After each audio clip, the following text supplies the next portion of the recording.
Hello, listeners. This is Filmgazm bonus episode 10. What? El Camino, a Breaking Bad movie. Arguably the most anticipated movie in recent months, for both of us. And Joker, yeah. Yeah. Yeah, those two, yeah. Total Surprise was announced in September with a trailer. Yeah, August, September, yeah. And every Breaking Bad fan went fucking crazy. Yeah, lost their minds. Yeah. And we were counting down the days. We had a whole party for this movie. And what a letdown. Yikes. Yeah. You've had some time to digest the film itself. There's so much hype around it. Yeah. Because it is a Breaking Bad story, essentially. And it's got Aaron Paul in it. It's the new end of Breaking Bad. Yeah, and it's just, it's what I was worried about. Initially, when I first saw this was happening, I was like, oh boy, that might be the best ending to any TV show ever, and they're going to kind of fuck with it, and that's probably not the best idea. But then the trailers kept coming out, and they kept advertising it. I just got amped, like everybody else. I got amped, and I got hyped up, and like Connor said, we got together to watch this on Friday night when it came out, and the smile just dropped from my face. As further we went along, I was like, damn, when is this going to start? 2 hours, of just, kind of sludge. Yeah. Slow burn, yeah. Oh, boy. So today, on this bonus, we are going to take you through the plot of El Camino, talk about how this happened, talk about Breaking Bad, of course, talk about some of our favorite moments in Breaking Bad. Yeah. And just kind of celebrate the show and point out the good things in this movie, which was a gift we got from Vince Gilligan. But, it's not what we wanted. Yeah, and if you haven't seen... thought that counts. Yeah, that's true. Thought that always counts. If you haven't seen the film yet, fast forward a little bit, because we're going to talk about Breaking Bad later. Yeah. And we'll have a lot of fun doing that. So it's going to be kind of free game talking about Breaking Bad. But yeah, let's dive into El Camino. Absolutely. I am Connor Eyzaguirre. I am Austin Johnson. And you're listening to Filmgazm.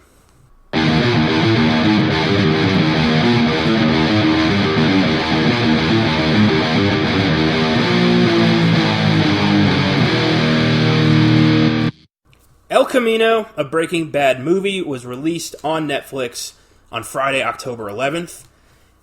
And it debuted to a 94% Rotten Tomatoes score. I believe that's down to a 93 now. Like an 80-something audience score. People loved it, for the most part. It featured the return of Aaron Paul as Jesse Pinkman, the role that made him a star. And it basically tells the story of Jesse immediately after the end of Breaking Bad, fleeing from the cops after Heisenberg destroyed the Nazi compound and freed him from captivity. Which is, again, one of the most badass endings of anything. Any movie, TV show, it's the weight of it. And Jesse's reaction. And the image we have of him driving away with the beard and the long hair. And he's really, for the first time in his entire life, free. Yeah. Of course he's, a criminal. So, but he's free from, he's not like a slave to anybody anymore. He's free from the Nazis. He's free from Walt. He's free from his addiction. Yep. He's his own man. And we do get a lot of that in El Camino. Yes. But that's kind of all we get, really. It's like, Jesse's free. Now what? And the answer to that is not what I would have done. No. Not what I thought Vince Gilligan would have done. No, me neither. I really thought he was going to kind of swing for the fences here. Yeah. And do something really, really creative. He had nothing to lose here. This was a bonus. And plus you have, I believe it's in March of 2020, we have Better Call Saul coming back. Season 5. Yeah, come on, man. Better Call Saul is one of the most popular TV shows, around right now. And definitely very anticipated by Connor and I. But when you have something like this, and you have a guy like Aaron Paul and a character like Jesse Pinkman, just kind of go for it, I think you need to take risks, and this movie didn't really do that. It didn't take a damn risk at all. Ever. It's like a filler episode of Breaking Bad, which had no filler episodes. Yeah, we watched it. Your mom was with us when we watched it. Yeah. Along with my girlfriend, my daughter's with us, and it was a good time, and, I watch it with people. If I watched it alone, I would have been like, what am I doing?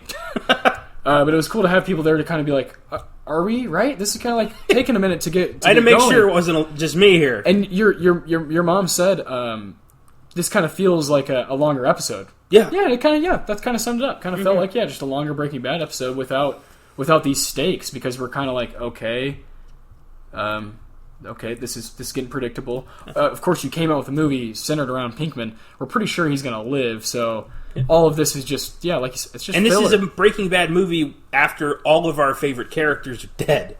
Like, everybody we loved from that show is gone. That's why Better Call Saul is so powerful, is because it's before they all died. So you can have Mike and Gus and those guys pop up and be effective characters. And this, you got Hank's Jesse. dead, Walt's dead, Gus is dead. They're all, and Saul's at the Cinnabon. So this is I don't know, like what.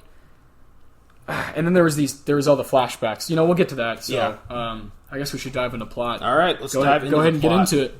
So, the film opens with a flashback into, I'd say, around season 5, right before Mike was about to head out. And it's Jesse and Mike talking about what they're going to do after. And Mike says, he'd go to Alaska. And Jesse's like, I like that idea. Jesse expresses, he wants to make things right. Mike warns him that you can't really do that. You can't make things right. So then we see Jesse fleeing the compound in El Camino, belonging to Todd Alquist, the psychopath he strangled in the Breaking Bad finale. Yes. And he goes to the first place he can think of, the home of his friends Badger and Skinny Pete, who are still fucking great. I will give it that. Oh yes. That at the beginning of the film, I'm like, all right, here we go. Yeah, we got some characters that are fun, and then Apex, bitch. Oh yeah, they are still fantastic characters. Oh man, you're always my hero, man. So cool. That was emotional. I liked it. Skinny Pete. Badger kept fucking up with the car. Yeah. Classic. But those three together, and rest in peace, Combo. Those guys all together have always been just so much fun to watch and rewatch. Oh yeah, always will be. His meth head, dumbass friends. Yes, who are loyal to a fault. I fucking love that. They just live off of video games and drugs. Yeah. The second they see Jesse, immediately they're like, "All right, get in here. We're going to clean you up. We're going to get you where you need to go." That's loyalty. That is friendship. Props. Just no questions asked, no hesitation. Let's go. They haven't seen him in a year. Yeah. He's been locked in a hole for a year. And they hide the car. Jesse cleans up, shaves his head, and he calls old Joe from the junkyard with the magnets. Classic. To dispose of the car. Joe discovers the car has low jack. So the cops are going to find it, like, now. So they got to get rid of the car. So Skinny Pete has Badger drive his car out of town, gives Jesse Badger's car. Pete takes the El Camino, leaves it at the house to provide a cover story. He's going to take the fall for this. And that is fucking great. That's unbelievable, yeah. So right off the bat, we get a good start to what we think is going to be a great story. This is also a friend who has been questioned by police before. Yeah. So he's a guy who's like, I can handle this. Because if this happened to you and I'd be like, man, I've never talked to cops, man. I don't know what I'm doing. True, but before, I can't hide. I can't hide all this shit. But before, it's been just like low risk drug shit. Yeah. Now Pete's going to be questioned in connection to one of the biggest drug busts in history, and all these unquestioned bodies. This just massive body count left of this compound. With a military grade, like M60 rifle, like or machine gun, some crazy weapon. They're like illegal. Yeah, those guns are illegal. And the body of the country's most infamous drug lord. I was going to say, not to mention the body of Heisenberg. Yeah. What the fuck happened here is going to be the number one question on every agency's lips, mostly the DEA, who never really come up at all in the movie. You get like one glimpse of the DEA, but you never get any kind of give me a new character, Vince Gilligan. I'm for it. If you want to introduce me to a new character for this movie that is trying to avenge Gomi and Hank, because they deserve someone to like have that passion and that emotion and carry with them, because there's two characters, the only two characters the whole damn time, who are trying to do the right thing and do their job. Sucks, dude. It does. It was frustrating that there was like fan service in the movie, but it felt gimmicky, Yeah. Not for me. The occasional name drop is not really necessary. I want You know, I want new shit. I want Jesse to go through some new shit. Yeah, I wanted, revenge. Yeah. I mean, he's the last piece of a very big puzzle that connects the DEA, the Mexican cartels, and nobody's after this kid? Yeah, he's in Albuquerque? Okay. Yeah, looking for, like, a couple $100,000 that Todd had. Yeah, and this is Jesse, not Jason Bourne, Come on, man. He's kind of an idiot. Yeah, he needs Walter, and he needs Gus, and he needs Mike in Breaking Bad to, like, survive. Yeah. Throughout the whole show. I mean, there's a time when Walter literally pulls him out of a house because he's fucking, like, overdosing, Like, come on, man. I don't know. I don't buy it. I don't buy it. And when people are like, well, Jesse's been through a lot, I'm like, yeah, but, like, what he just went through was sitting in a cage. There's no way he's in shape for all this shit, man. Like, running from all this. He's been sitting in a cage, doing nothing. Not getting stronger, not, running or working out or anything. Yeah. No, he's been sitting. He's got PTSD, and he doesn't have anybody to trust. They played with that, but they didn't really stick to it. They didn't, yeah. That kind of pissed me off. That never went anywhere. So is he freaked out, or is he gonna, like, is he like, I'm a badass and I'm gonna get what I want? I don't know. Who fucking knows? I don't know. Kind of frustrating. It's hard to fit all that in a 2-hour frame. Yeah. So we go to a flashback that shows Jesse in captivity with Todd, played by Jesse Plemons, who returned. Cool to see him again, but I don't think it was necessary. I don't think the Todd scenes needed to be here. I think it would have... You cut that, you have time for developing Jesse's PTSD, establishing a new character, out for blood, anything else. Really, with this, all we knew was Todd has money, and he's even fucking crazier than we thought. Yeah, and we all know that Jesse Plemons is a good actor. Yeah. We know this. We don't need that. That's like a fan service that's just like, that was 10 minutes too long, buddy. Like, let's move along and show something new. Let's do something new. Because Breaking Bad was so damn good at keeping you on your seat with showing you something that hasn't happened yet. Yeah. And this kept going back to that flashback. Let's show every character that was important in Jesse's life at some point. I'm like, nah, man, that's not... I want to see this guy running. I want to see a chase. I want to see struggle. I want to see pain. Like, come on, man. Just frustrating. I felt like it always took like this safe turn, this predictable turn when it could have taken the L1. Yeah. And surprised us, like Breaking Bad did. Yeah. Like the show did. At every turn. Like Better Call Saul does. It's amazing. Yeah.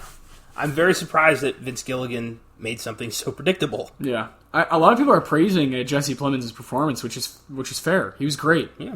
But Connor and I are saying is that plot-wise, doesn't totally need to be there for that long, man. No. It's a good chunk of the movie. Yeah, let's do something else, yeah. So, basically, Todd's got Jesse locked in a cage in the floor, and he's just telling him, this weather's getting crazy. Yeah. And Jesse's like, how the fuck would he know? It's not like he gets the news. Yeah. So he tells Jesse, look, I need your help with something. So Todd gets Jesse out for a while, like a day trip, and tells Jesse, if you try to run, I gotta go after the little boy. And that's Brock. Yeah. He already killed Andrea. Brutal. One of the most brutal Breaking Bad scenes. Yeah. Maybe the most, to be honest. And Brock is the only person Jesse has left in the world. Yeah. So Jesse doesn't try anything for the sake of Brock. And what Todd needs help with is disposing the body of his cleaning lady who found his stash of cash. And Todd's so fucking matter-of-factly about this that it really disturbs Jesse. And it disturbs the audience, too. Yes. He's, I believe, eating ramen soup while talking about what they're going to do with his body that's laying on the floor. There's no telling how long this body's been there. Yeah. It's just, Jesse, is immediately stuck by probably the smell. Ugh. And his apartment is so cubic. Yeah. Straight out of an IKEA catalog. It actually kind of reminded me of like a Kubrick room, Yeah. Kind of colorful, but like modern, but really odd and strangely organized. Very, yeah. He's got the spider, the tarantula from when he shot Drew Sharp. Gilligan's not shy about shouting out people he looks up to, so I don't know. Yeah. So, Jesse goes to Todd's apartment. In the present, it's already been searched by the cops, and he's going to try to find Todd's money. And he spends all night trying to find this money. He doesn't find anything. And he does see a news report on TV with his parents begging Jesse to turn himself in. And I have always fucking hated Jesse's parents. Oh, yeah. They're the worst people. From the first time we see his little bratty brother in, like, season 1 of Breaking Bad, I just can't stand. Can't stand his family. It's no wonder he was driven to this. Yeah. The little brother's clearly the favorite. He's clearly the one who's going to go places, so fuck him. Yeah. And it's kind of sad that Walter White's the best father figure he ever had. And before or after that, did we get the scene where Jesse actually buries the body of the cleaning lady and grabs the gun? After, yeah. Because I love that part. After, yeah, that was a cool moment. Yeah. Jesse grabs a gun from Todd's glove box and just holds it. And Todd sees it and is like, I'm going to need that back. And he's talking to Jesse like he's 6 years old. He's like, hey, man. We're going to get pizza. A 6-pack of beer? Oh, my God. How does that sound? What kind of pizza do you like, Jesse? And he's like, you can see the tears in his eyes. Jesse's like, what am I doing? I don't know what to do, man. He could end this all right now, but if he does, the boy's going to die. He's in the middle of nowhere. He's fucked. Yeah. And he knows that, so he's just like, I like pepperoni pizza. And he's like, oh, we'll get that. Classic. Yeah. Good choice.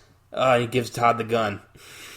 It's so sad, but I think that right there is the best bit of performance that Aaron Paul gives in the entire movie. For me, anyway. I agree with that. I agree. Ugh. Yeah, I'd say that, and then a scene that's coming up. Yeah. Are definitely my top two. So, Jesse finally figures out the money is in Todd's refrigerator door, and that's when 2 cops arrive. And this is Neil and Casey. And Jesse hides. The men start searching the apartment, and they find him by accident. He holds one of them off at gunpoint. The other one pulls out his gun and is like, look, you're not getting out of here. Yeah. There's no way out. You'll just surrender, and we'll make sure you don't get hurt. So Jesse's like, he freaks out. He's like, oh, God damn it. And he surrenders. And one of the cops grabs a piece of rope off the ground to tie his wrists up. And Jesse's like, hey, what about the handcuffs? And that's when he realizes these guys aren't cops. Yeah, they just have a couple of jackets on, yeah. That say police. Yeah. And he offers to show them where the money is to get out of this inevitable murder. And because he's like, you guys are never going to find it. Yeah. So you might as well tell me, and we'll all get a cut. Yeah. So fair enough. Yeah. Fair enough. So Jesse tells him it's in the fridge, and he starts dividing his cut. And I love that scene because the guys are like, how about you fuck off and we get all of it. He's like, if you're going to kill me, you got to kill the nosy neighbor. And who do you think, people are going to hear that. How far do you think you're going to get? So you can either shoot me in the fucking head right now or I'm taking a third of this. And it seems like that to show just how far Jesse has come and how he has fuck all to lose. Yeah, he's like, I don't give a shit anymore. Yeah, I've been through any kind of hell you can imagine. Yeah. So, as they leave, Jesse sees the truck that one of them has, says Candy's Welding. Yeah. And he realizes that these are the guys who built the cage that he was at the compound, which is the most bizarre connection they ever could have made. Why does that matter? And he's like, oh, I was wondering how long it would take for you to remember me. It's like, what is this? This is the new character you're going to introduce? This is the bad guy? Really? Lord have mercy on my soul. Everyone else is dead, so you go with the guy who built the cage. Yeah. Ugh, God. Cool. Yeah, and this doesn't really affect Jesse that much, honestly. He just remembers it and he's like, oh. And he fucks off.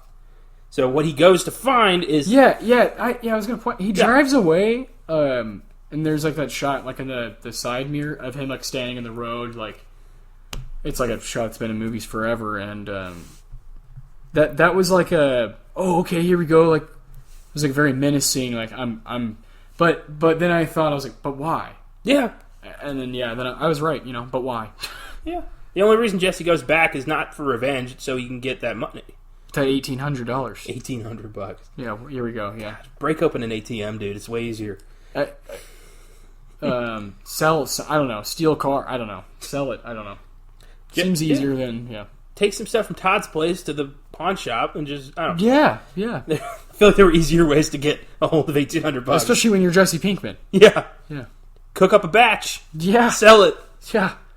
I'm honestly surprised they didn't go that route. Yeah.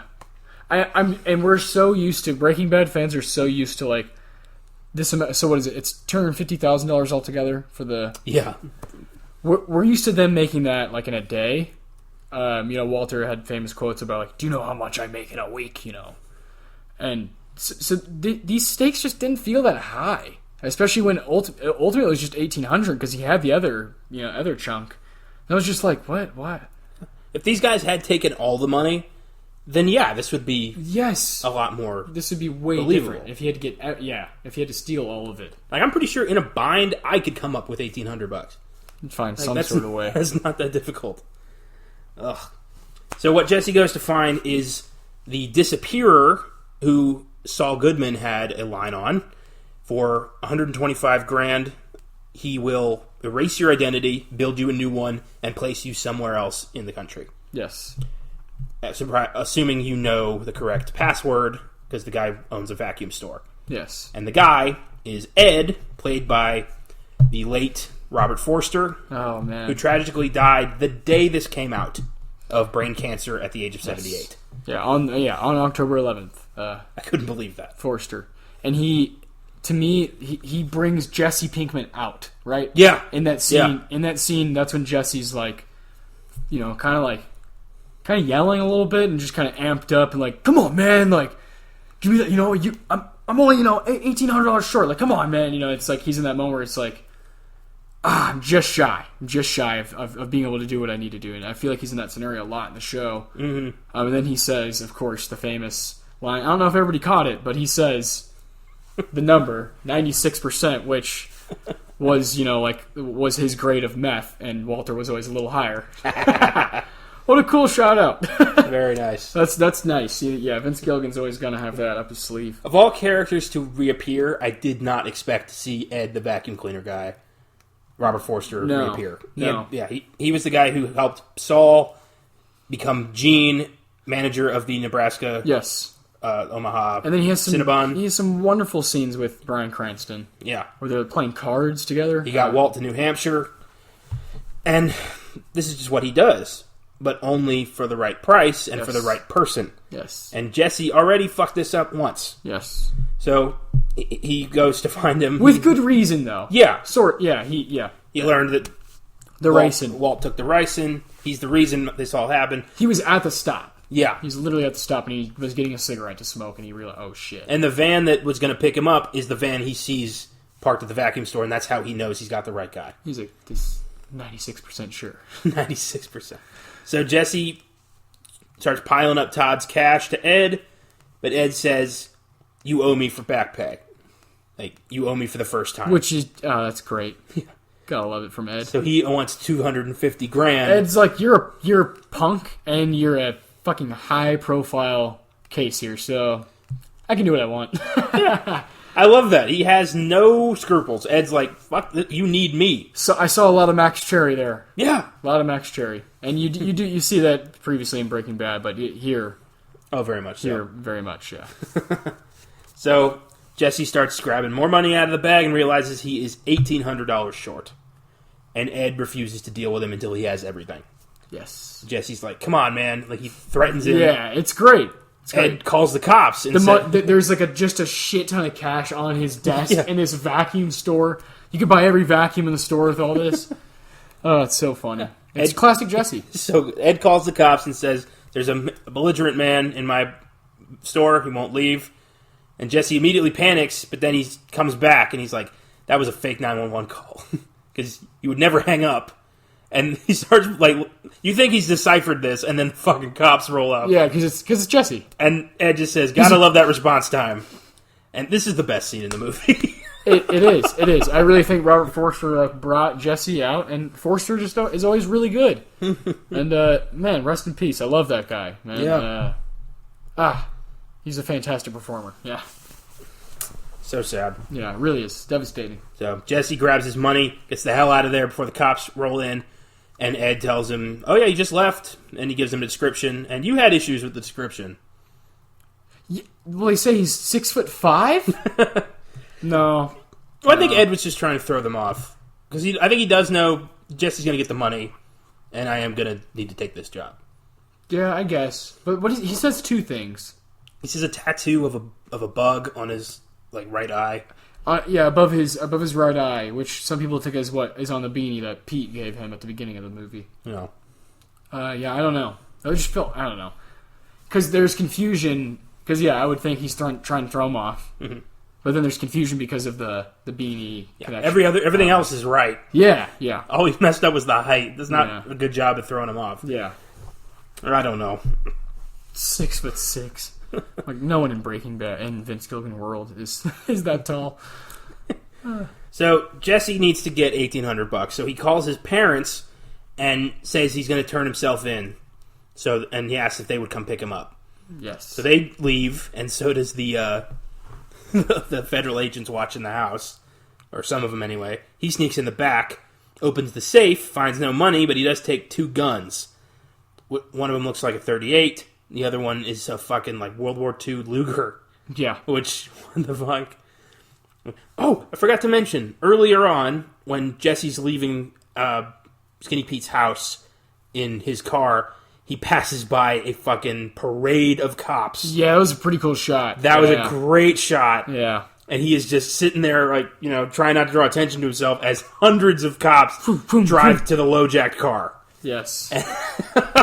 I love that. I wish I'd mentioned that earlier, but yes, I had to throw that out there. Unbelievable. So, Jesse knows exactly where he can get $1,800.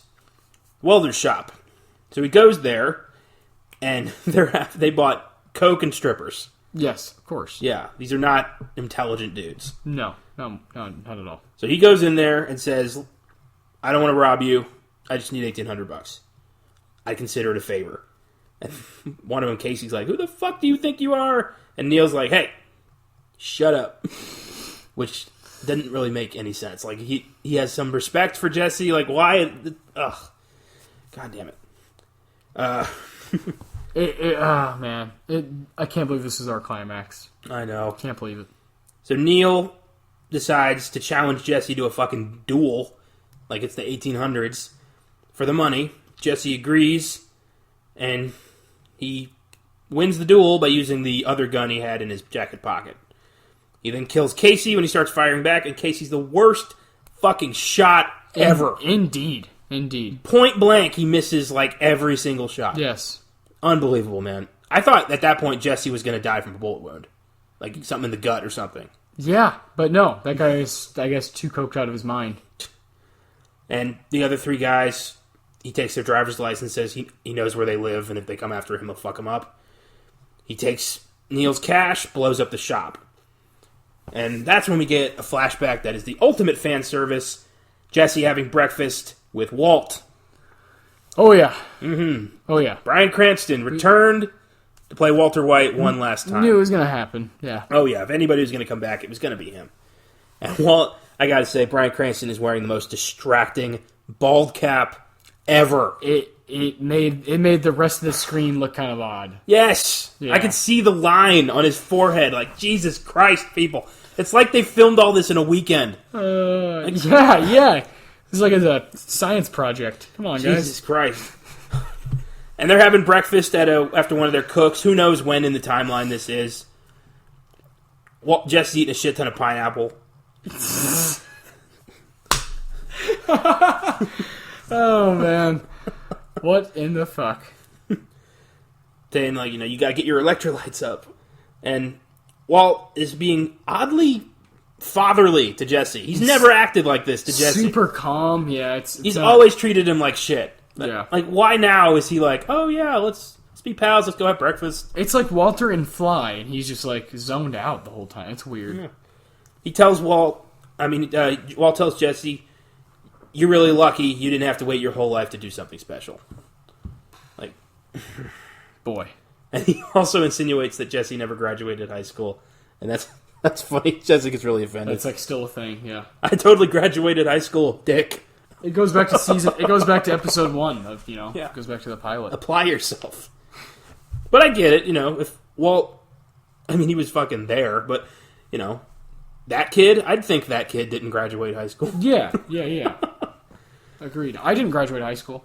But you also didn't sell meth in high school, I assume. Yeah, no, I didn't. I did. I have my GED, so. Right on. I'll take that. So is me and a bunch of pregnant women taking the test, and then like a couple like Army veterans who were like taking it for like the third time. Yeah, man. Yeah, and then me. Hey guys. Well, good times. Yeah, and I don't like this scene. I want to like this scene, but I don't. It's unnecessary. It feels like it's there just because Breaking Bad fans would be pissed if Walt wasn't here. I'm a massive Breaking Bad fan. I would have been fine with no flashbacks, none of all that. I would have been totally fine with just new material. Mm-hmm. It felt like it felt like the film never had an identity the whole time, and then it ended, and I was like, I want to like this because it's Breaking Bad. I want to tell people to enjoy it and like go watch it, but I just didn't really like it that much. It's that simple. Yeah, them's the breaks, man.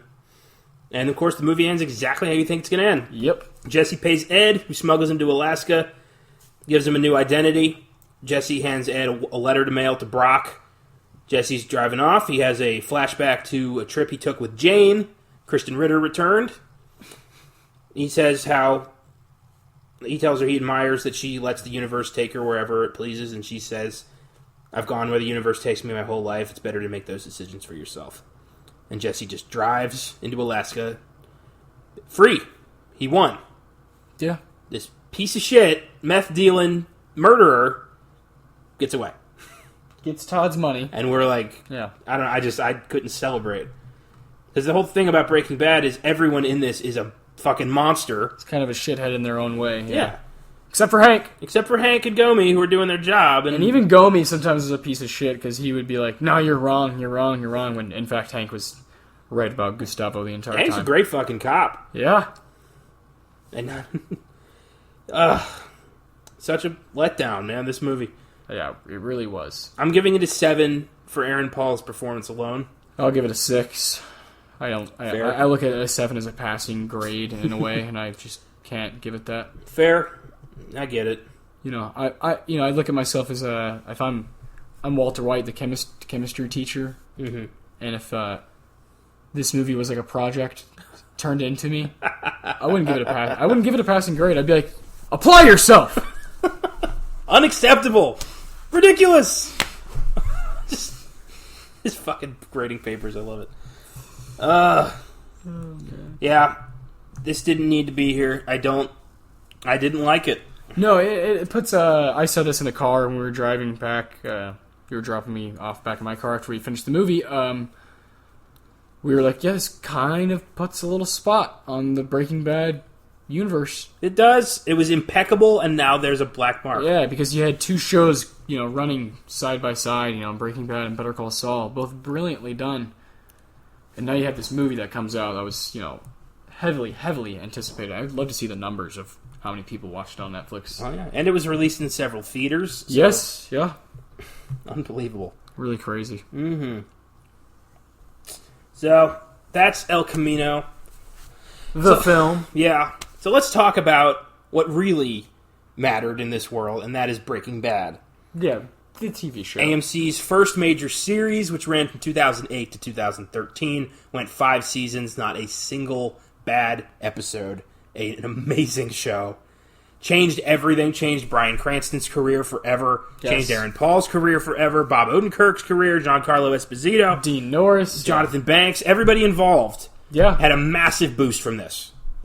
And it's so beautifully written. It's a brilliant show. Good and evil don't exist here. It's just gray. Which is appropriate. Gray matter. Yeah. And, yeah, one of our all-time favorite stories. Yeah.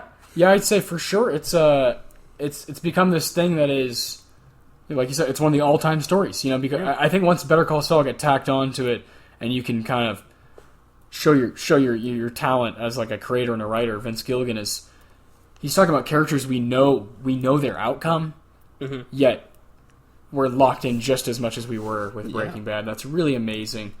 But I do want to say he's doing that. It's still new content with Better Call Saul, and so Breaking Bad, and they both are kind of their own show. They're both their own thing, even though they're just so damn similar. Of course, Bob Odenkirk is in both, but like you said, I think AMC, Breaking Bad, and you had Walking Dead. Yeah, Mad Men. AMC became a channel. It became a golden era because of because of this, and it just no other network wanted this. HBO turned Vince Gilligan down. AMC they challenged him a bit. They wanted Matthew Broderick to play Walter White. Yikes! Vince Gilligan said, "No, but I know this guy from my X-Files time, Bryan Cranston. Give him a call." He accepted, and the rest is history. Unbelievable, crazy, and you have the probably the most critically acclaimed show. I think the other actor in consideration was John Cusack. Oh Lord, this never would have worked. No, Bryan Cranston has something about him, just beaten down, but also strong. Yes, in his own way. Ah man, stern. Yes, stern. And he's a dad you can never impress. And he's a teacher, too. Yeah. Oh, man. Good old Walt. Yeah. And we've watched the entire series many times. Yeah, I've done it a full 3. Nice. Full 3. What about you? I think I'm about 3 or 4. Yeah, full 3. And, of course, I've watched a bunch of standalone episodes. Yeah, it's one of my favorite, like you said, one of my favorite stories. And I think there's other shows that are, like, technically better out there, maybe, but goddamn, the writing and the characters, the characters in the show are so strong from like all across the board. Even the characters that you despise, like Marie or Skylar, or like the evil characters like Gus. They're just these people that have no good bone in their body, like, and they're all kind of pieces of shit. All operating, like Connor said, in a gray world that is Albuquerque, New Mexico. Yeah, what a setting. ABQ, bitch. Yeah. When did you start watching Breaking Bad? I remember I was still living in Maryland, and I was about 14. Okay, so that would be around when the show started. Yeah, they were on season 2, I think, and 2008 is when it started. So yeah, that makes sense. My uncle had bought the first season at Costco. And said, I remember he said, I heard about this show, heard it was really good, I'm going to give it a shot. And he watched the first season in like a day, and he gave it to me and was like, you need to do this. You need to check this out. And so I was like, all right. So I watched the first episode, and I was hooked instantly. I was like, this is very intriguing. Where is this going to go? Just cliffhanger after cliffhanger after cliffhanger. Every episode is just like, I need to know. And that season 1 starts off so strong, and I think what was good for it was, like you said, people could watch it like in a day because it was only 8 episodes. Yeah. So you just whip through it, and you'd be like, oh my god, I have to tell everybody about it. So good. Yeah, and I remained dedicated till the day it ended. And now I'm, dedicated to Better Call Saul. Yeah. Oh my god, me too. There's times where I say to myself, Better Call Saul is like maybe a better show, and it definitely changes. My opinion changes. And of course, when I'm watching Better Call Saul, I'm thinking that because I'm watching it. But yeah, Breaking Bad is. I started watching in season 3, so I was a little late to the party, for sure. And there's just too many friends that told me. It was like, all right, everybody shut up. I got to try this. And I did. Yeah, I watched the first season in a day. I immediately had to know what was going to go happen in season 2, and then I just started watching live. I wouldn't even record it and watch it live. I'd watch it live, like when it was on, when it was airing. Yeah. It wasn't even a show that I wanted to fast forward to. I didn't care. I was like, I need to be here. I need to be a part of this. It really opened me up to TV. Honestly, I wasn't someone who like binge watch anything, but then I did that with Breaking Bad, and ever since I've kind of chased that feeling. Haven't quite got it yet. I found some shows that got close. Like Sons of Anarchy got pretty close for me, but nothing ever touched Breaking Bad. Yeah, well, my favorite shows are Twin Peaks. I adore that show. The Wire, I adore. And then I'm, I think you are with me. We're both big comedy fans, so It's Always Sunny is so dear to that and Seinfeld are so dear to my heart. Mm-hmm. I think Breaking Bad is 5. I think it's my 5th favorite.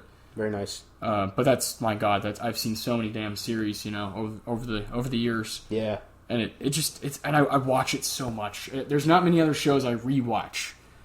Breaking Bad just has that because again the characters are so compelling, and so fun to watch. And I think if you've read my top 5 characters, my love for Hank.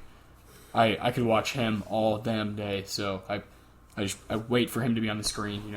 Like nowadays when I watch an episode, I'm like, where's Hank? Where's Hank? He's my guy. Fantastic. Hell yeah! Fantastic show. Do you have memories of like, because I felt like I texted 15 people on my phone, watch the show, man. Like, were you like that? Were you just amped about like spreading the news of?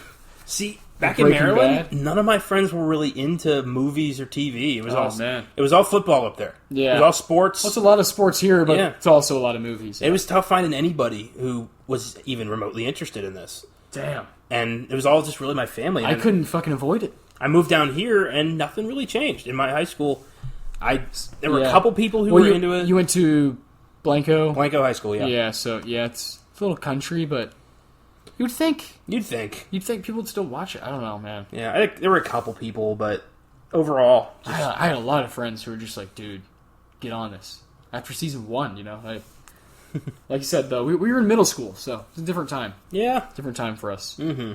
I was very much looking forward to like going to see Spider-Man and shit like that. And I still am actually, but this Breaking Bad. Once I watched this, I was like, okay, TV can be really good because really the only big series I had watched prior to that was probably Lost. Yeah. I had seen like some X-Files and stuff like that, but like full series, like sit and watch the whole thing. Lost was really the only one, and let's be honest, Lost has a lot of holes. Yeah. A lot of problems. Breaking Bad does not. I didn't get into Lost till I moved down here. I think Breaking Bad was, I was a huge X-Files fan, and then my next show was Breaking Bad. I didn't have anything else, really. Shocker. X-Files, Breaking Bad. All my favorite shows I got into after I moved to Texas, which is very strange. Crazy. Yeah. Cultural differences, maybe. I don't know. TV. I think I needed those floodgates open for me, and Breaking Bad did it. Kind of, yeah. Yeah, same. After that, I started watching Mad Men. Yep. I watched The Sopranos. Yep. I watched The Wire. I watched 6 Feet Under. I watched Deadwood. I watched all those classic big TV shows just to see if I could find it again. Find that, like, oh my god, episode to episode. I had that a while for Dexter. Yeah, Dexter's a good one too. I like Dexter. But that evolved into just shit. Too long. Yeah, too long. Yeah. That's probably Breaking Bad's best thing. It's 62 episodes. It ended when it needed to. Yes, they knew. They knew, like, let's quit while we're ahead. Yeah. While we're making the best episodes we've ever made, let's stop. Yeah. So that it ends perfect, Absolutely. They hit this huge crescendo, and it's just, it's art. It's a masterpiece.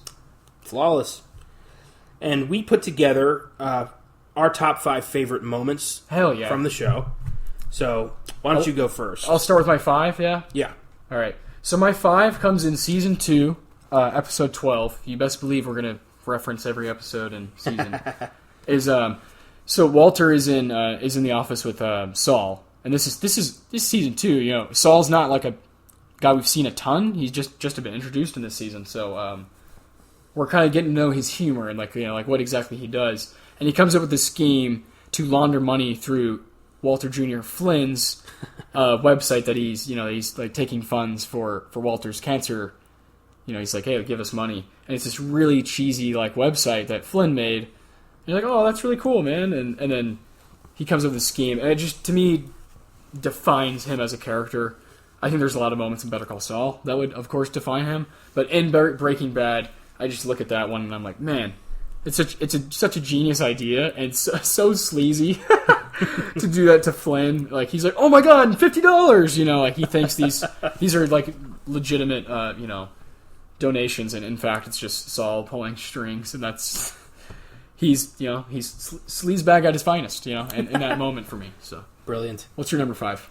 My number 5 is from Season 3, Episode 7, 1 Minute, where Hank is attacked in a parking lot by Marco and Lionel Salamanca, cousins of Tuco Salamanca, who Hank has just murdered. And It's fucking tense as hell. You don't know how the hell Hank's going to get out of this, if he gets out of this. The camera's kind of shaking. The camera's shaking. He runs one of them over with his car, crushes him. The other one, shoots him several times, once in the spine. Oh, and man. He's coming up to Hank. Hank's got nothing left. He sees a bullet in the ground. He loads it, fires one into the guy's head, blows his brains out. Genius. It's fucking amazing. And it seems like that really show that Hank is not to be fucked with. He is he's a trained DEA agent who, he's a cop. He's got intuition. He's a brilliant investigator. And he's not just your policeman he's like, I'm going to find the dirtiest, the worst, the toughest, and I'm going to take it down. He's in charge of taking down the meth trade in New Mexico and to further extent the American Southwest. Yeah. California, Mexico. Yeah. Jesus. Unbelievable, man. This is the guy. And this is the first moment for me that you get the feeling that he could do this. That he could be the guy who takes these guys down. Yeah. And it's the intuition in that moment is like he's like hitting one with a car and then boom, like it's just it's like in the back of his hand. It's really amazing. Such a fantastic moment. I would have that one if you did. And he ends up in a wheelchair for a while and Jesus, Marie! Starts collecting minerals. Can you check the boxes for damages? How many are there? I don't know, 50? Just check them, Marie. Oh my god, it's been too long. My number 4 is kind of a little cheap, but whatever. It's I kind of the pilot altogether. To me, I think it's my favorite pilot of all time in TV. We have so many brilliant images and so many cool story devices, I guess, in storytelling. And the character development is actually really fucking fast. Yeah. In the pilot, and I very much respect that. There's so many wonderful moments where Walter is like in that mode of fuck it, fuck it. I have to do something. And the scene when he he decides to go on the ride along with Hank and Gomi. And Hank and Gomi have their banter back and forth, and he's like, all right, I'll bet you $20 that this guy's a beaner. And they make this bet. 2 cops, fuck these guys, man. 2 DEA agents. And Walter, this chemist teacher who, to our knowledge probably makes, $24,000 a year, and is highly, highly overqualified for this job he has. You see a Nobel Prize in his room while he's working out in this very depressing. Oh yeah. You're only 50, man. Come on. All that said, this pilot going into that part with Walter being introduced to, all right, well, I want to go see this meth lab. I want to go see the inside of it because he's curious. And who does he see crawling out the window as Hank and Gumby go into the house to raid it? Fucking Jesse Pinkman coming down the roof, naked, with a woman much older than him, probably twice his age, naked with giant, giant tits. And you're like, who the fuck is this guy? Hey, can you put your mind back there when you didn't know who Jesse was? And you're like, the hell is happening here? And Walter mouths, Pinkman. And you're like, wait, he knows that guy? And you're like, oh. And that, you find out it's a student. I just think that's just such genius development in 1 hour. 1 hour of time. That's the kind of stuff I was looking for, the kind of writing and development I was looking for in El Camino. But, man, that stuff is rare, and I think it's really special in that pilot. It's my favorite pilot of all time. So, what's your number 4? My number 4 is also from season 1. Okay. Episode 6, Crazy Handful of Nothing. Tuco is just beating the holy fuck out of Jesse Pinkman, and Walt goes to settle the score. He demands $50,000, $35,000 for the meth, and $15,000 for his partner's pain and suffering. Yes. Tuco says, fuck you, basically. And he says, I'm going to take that meth you've got. And Walt holds up a rock of something and says, oh, this is not meth. And he throws it on the ground and blows up the fucking room. Genius. And it's incredible. And Tuco is immediately like, who is this guy?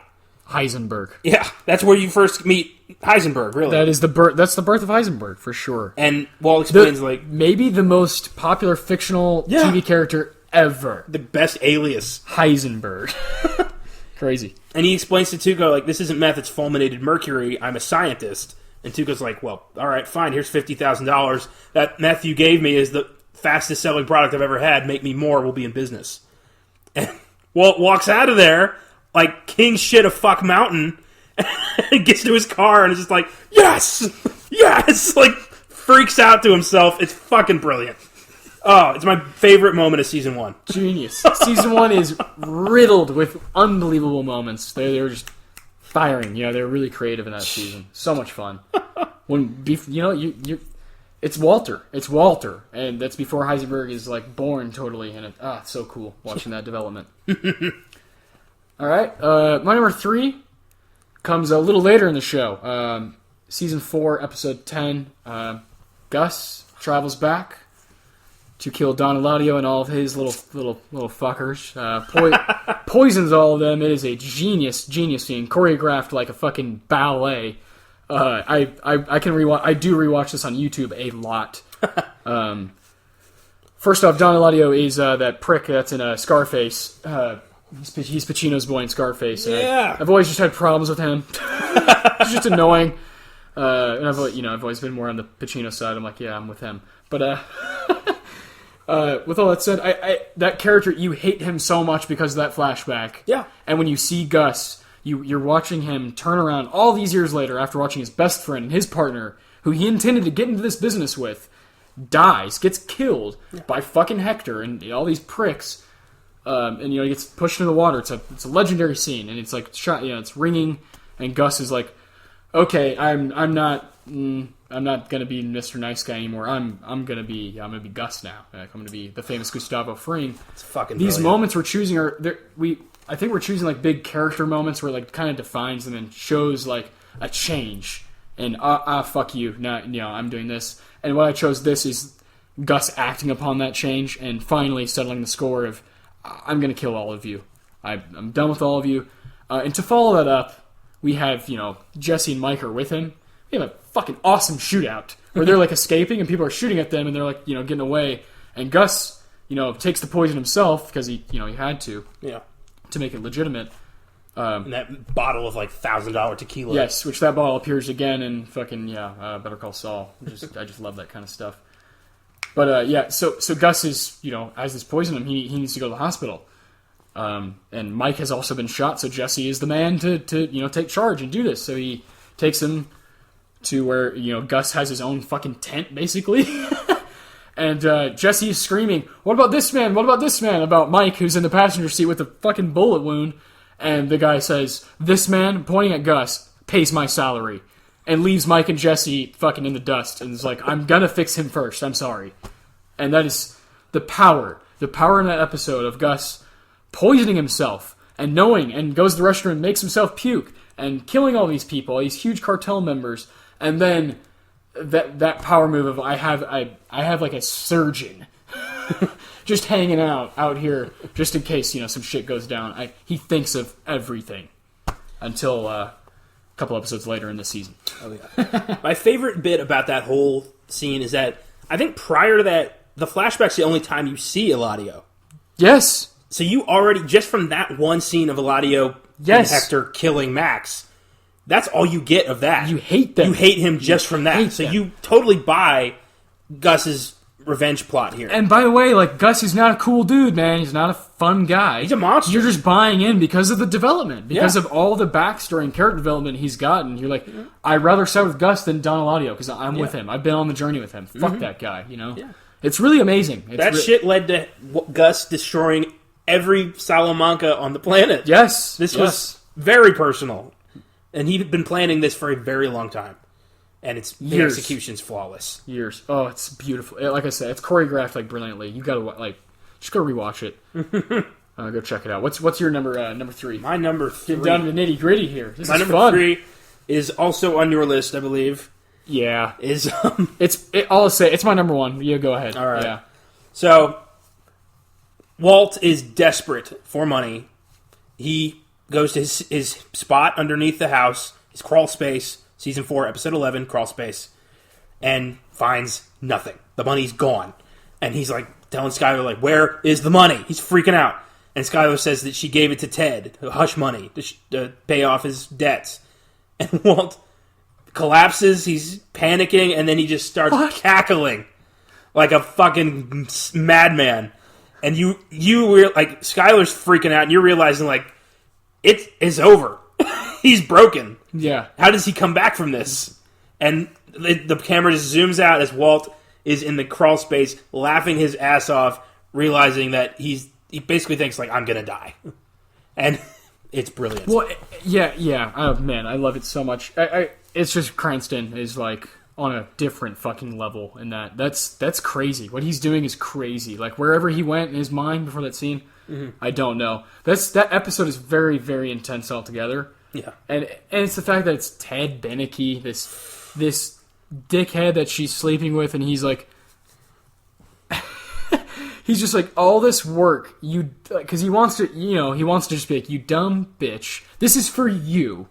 Because I'm going to die. Mm-hmm. He wants to say that, but he can't, And he's just like, Skylar, are you kidding me? And all he can do is, he just decides to laugh. Yeah. At his incredulous situation. It is spine-tingling. When I think about it, I get the chills. It is possibly my favorite, like, TV moment, because it's so quick of all time. I adore it. I adore that bit of acting. It's like Oscar worthy. It's like one of those, like, oh my god, like, where the hell did that come from? That was another thing that Breaking Bad did. It broke the boundary between great actors on TV, because before this, TV is where your career went to die. Good actors didn't go to TV, and after Breaking Bad, great actors swarmed to TV shows. Yeah, and I will always love the especially I think there's like HBO shows that maybe could attract. But even then, it's like guys like James Gandolfini. Not as like a lead. Like, you couldn't get actors like like Dustin Hoffman had a show on Stars for a bit, and Steve Buscemi on Boardwalk Empire. Yeah. And it's just it's amazing. I love it. Truly, Bryan Cranston just lights out. I mean, he won 4 times. Yeah, 4 times best actor in a leading role. Won the Emmy. That's pretty awesome. Pretty lights out. The show altogether got fucking 48 nominations. It's really amazing. So that's my number 1. So I'll go to my number 2, and that'll be it for me. And that would be coming. This is the latest one I have. That'd be season 5, episode 14. Famous Ozymandias, Hank Schrader, my favorite character of the entire series, passes away. Boy, oh boy. Legendary shootout and legendary moments where you have Uncle Jack, you have Walt, you have Jesse, you have all these people on scene, and you got Hank laying down, already wounded, and just what's going through his head? Just my fucking brother-in-law, like god damn you, and just watching him, his facial expression, he's just trying to do his job. He's trying to do his job the best of the ability the whole show. And at that point, he's really just trying to go out with dignity. Yeah. And he's like, how do I go out like a man? Because this sucks. This is really stupid that I'm going out like this because my fucking brother-in-law. You can see it in his eyes, like, I should have seen this. Yeah, because he's like, sad. I'm a better cop than this. Yeah. But he's like, that's how good of a person I am, is I would trust my brother-in-law. Fucking blame me, I guess. It's such a big moment. And what he says... My name is Eyzaguirre Schrader. You can go fuck yourself. Just fucking legendary. That gives me the chills just saying it out loud. I love him to death. Dean Norris deserved a lot more praise and attention. He wasn't just the comedic part of the show. He had a lot of depth to him, especially in those last seasons. Yeah. When he's finding out that Walter is indeed what he's been chasing the entire time. Really amazing. What a culmination. Fantastic. Yeah. So then Crawl Space is my the Walter that bit is my number 1. So you go ahead with your 2 and 1. You're the smartest guy I know, and you're too stupid to realize he made up his mind 10 minutes ago. Genius. Genius. And Jack's just Uncle like Jack. And Jack is that evil where he's like, I don't give a fuck about this guy. Like I got bigger things to think about. He's got barrels of cash. Yeah. He can give a fuck about 2 DEA agents. Wonderful. Boy, have at it. 2 and 1 All for right. you. My number 2 comes from Season 4, Episode 13, Face Off, the season finale, where Gus Fring finally gets his. He finally gets played by Walter White and Hector Salamanca. the Salamanca family wins. And it's fucking brilliant. It's my favorite death in the entire show. Because you kind of see it coming, you don't think it's really going to happen. You think Gus is going to figure this out. And Walt figures out that Gus goes to Salamanca at the nursing home just to taunt him. So Walt makes a deal with Hector. Like, I know you hate me, but I bet you hate Gus more. And we can help each other. And Hector's like, I'm listening. Yeah, I would love to kill that fucker. Yeah. So he fakes a visit to the DEA, pretends to be a rat. So Gus goes to poison him. And Gus has that great, what kind of man talks to the DEA? No man. No man at all. Fucking great. And Hector won't even look him in the eye. Giancarlo is just so menacing. Not one time am I ever like, that seems like a cool guy. No, man. Oh my god. He's like Darth Vader. He's terrifying. Yeah, the whole time. And Gus is going to, inject him with some poison, and he just tells him, last chance to look at me, Hector. And Hector leans over, he moves his head over slightly, looks Gus right in the eyes with this menacing glare that just says, I fucking got you. And he rings the bell, and you see the camera zoom down to the pipe bomb on his chair. Gus puts it all together instantly, and he just screams, and then it blows up. The room explodes. Gus walks out. You're thinking, like, fuck, he survived? With a half face. And camera pans over, he's adjusting his tie, and half his fucking face is gone. And he just collapses. Brilliant. What the hell, man? Like, oh my god. Just top notch. That whole episode is like, whew, masterpiece. One of the best of the whole series. For Unbelievable. Sure. And then just the ending of, Jesse saying, or Skyler saying, like, what happened? And Walt's just like, I won. Yeah, meanwhile, Skyler's at Hank and Marie's house, like, hiding, and she's talking to the fucker. Yeah. Who's brought all this danger upon them. And you can see the arrogance in Walt's eyes. Like, I just became the king of the meth empire. Oh. And no one can stand against me. I'm in charge. I'm on top. So fucked. And just that arrogance only builds in season 5. So evil. Oh, but that was the moment where Walt won. And the despair in Gus's eyes as he realizes, like, oh shit. What? Yeah. He can't get out. Oh, and that Hector got to do it. Remarkable. With just a bell, man. Just him and that bell. So Hector gets to kill Max and Gus. Yeah. In the long run. A big FU. He avenged the entire Salamanca family with his last breath. Yes. He went out like a goddamn boss. Yeah, like a hero. Like a Don. Yeah. Don Hector. Yes. Oh, man. How so cool that you can have the contrast of characters like this extremely suburban family, like the Whites. It's funny they're called the Whites because it's like a very white family, and then you have this like extremely evil cartel Salamanca. It's amazing how you can tie these people together in such fine fashion. It's brilliant. You got one more left. I do. That was number 2. My number 1 is a lot less dramatic, but nowhere near as, it's still entertaining. And it's from season 2, episode 8, Better Call Saul. Hell yes.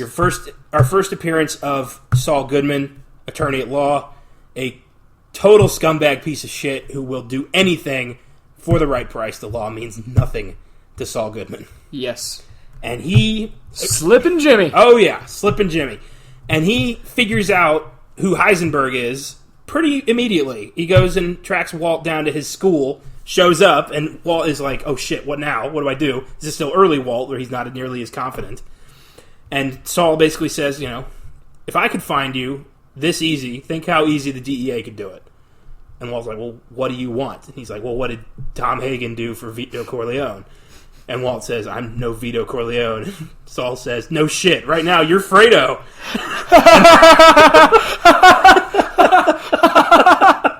I think that's my favorite line in the whole goddamn show.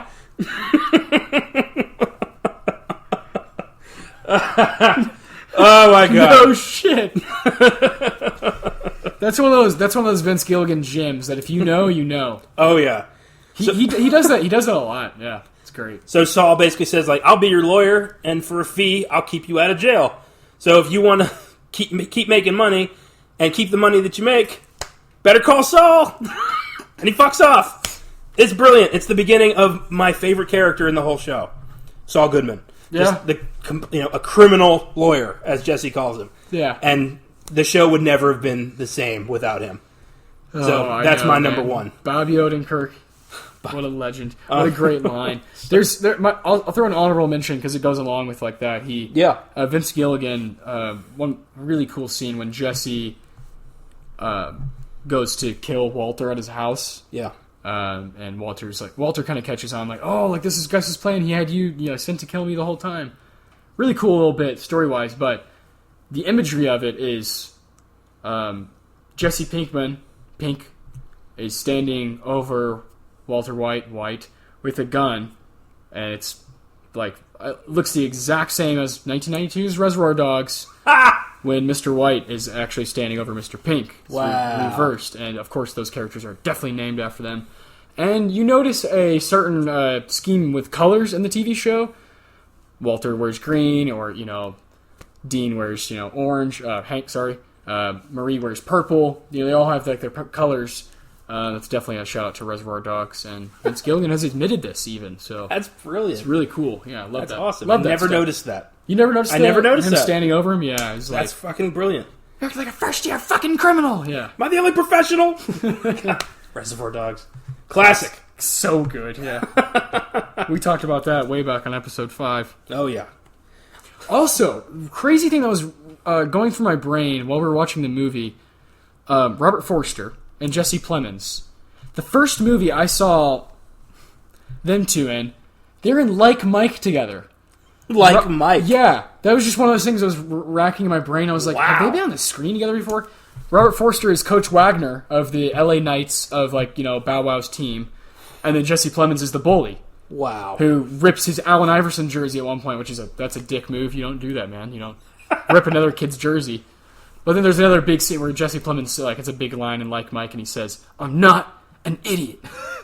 It's great. Jesse Plemons is wonderful in that. That's just crazy how stuff like that comes full circle. Yeah. And now in Breaking Bad, they're in the same show together. It's really wild. That is crazy. That's a movie from 2002. Yeah, it's crazy. When Jesse Plemons could have not panned out as even an actor. He was like 13, 14. Crazy. Well, Breaking Bad's the thing that boosted his career too. For sure. Yeah. And then Fargo, season 2. Yeah. I'd say a lot of people love him in that, including myself. Yeah. He's going to be in Jungle Cruise. Yes, he is.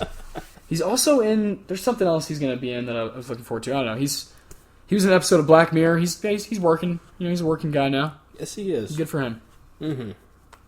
And that is our favorite moments of Breaking Bad. Yeah. But there are so many other ones that are so great. We could go on forever. It's really what day do you ask me, Yeah. Because you could go down the line, and there's going to be ones you forget and be like, oh my god. That's the power of the show, though. So there's 62 really, really strong episodes. I'd suggest, if you're a big fan, and this is to you as well, Connor, on TheRinger.com, they ranked all 62 episodes, which is a lot of fun. But they do a nice little write-up on each one. That was a lot of fun to see where they, where they held importance. Crawl Space was number 6. I'm okay with that. I'm good with that. That's top 10's great. What was number 1? Ozymandias. Yep. Yeah. And then, Full Measure was up there. Pilot was up there. So, yeah, there's big ones. It's tough with the show. Better Call Saul was up there as well. Yeah, because they're like, look, an introduction into... I'm Saul Goodman. Did you know that you have rights? The Constitution says you do.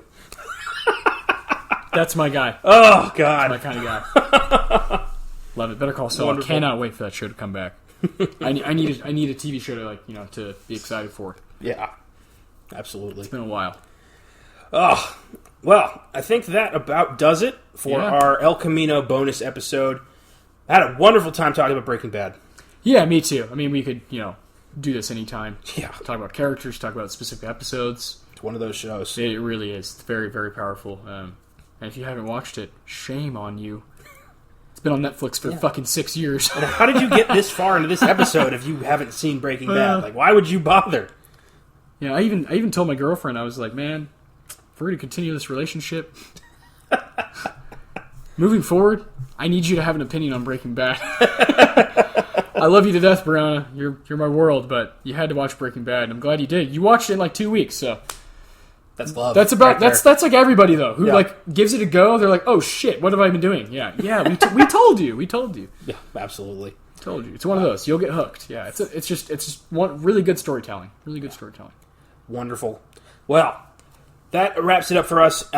This is bonus 10. I don't know when this will be released, but we recorded this on Sunday, October 13th. A couple days after El Camino, yeah. And we got Trick or Treat coming out Yeah. later, and I bet this will be out way after that.